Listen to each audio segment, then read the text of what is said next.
कक्षा 5 पार्ट 2 हथेली पर बाल। एक दिन बादशाह अकबर का दरबार लगा था। बादशाह राज सिंहासन पर विराजमान थे। दरबारी अपने अपने आसनों पर बैठे थे। अचानक बादशाह का ध्यान अपनी हथेली की ओर गया।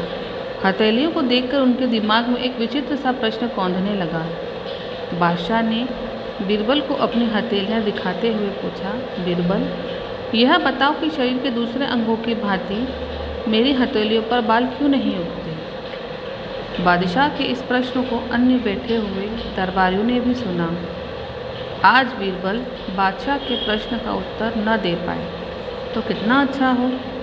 बादशाह उस पर नाराज़गी प्रकट करे। वे मन ही मन सोच रहे थे, परंतु उनकी उम्मीदों पर तब पानी फिर गया जब बीरबल तुरंत बोले, बादशाह सलामत, आप हर रोज़ अपने कर कमरों से दान देते हैं।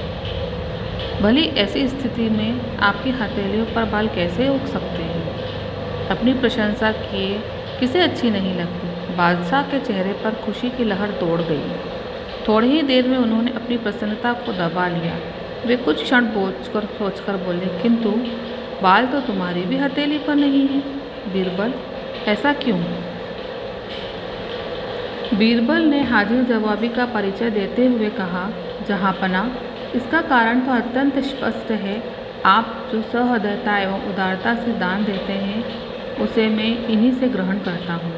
फिर भला मेरी हथेली पर बाल कैसे उग सकते हैं? बादशाह अकबर बीरबल के इस प्रश्न से प्रसन्न हुए, परंतु पूरी तरह से संतुष्ट नहीं थे। उनके चेहरे से लगता था कि वे कुछ और पूछना चाहते हैं। बादशाह ने तभी तीसरा प्रश्न पूछा, बीरबल, बाल तो किसी भी दरबारी की हथेली पर नहीं है, इसका क्या कारण है?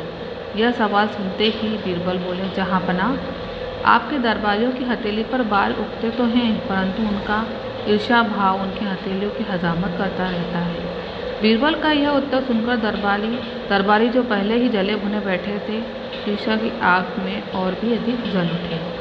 शायद बादशाह बीरबल के जवाब के असली चोट को पूरी तरह समझ नहीं सके। वे उनकी ओर देखते ही रह गए।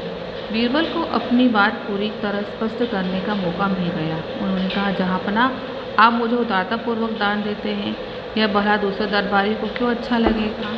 वे ईर्ष्या द्वेष हाथ मलते रहते हैं, इसलिए उनकी हथेली के बाल झड़ जाते हैं।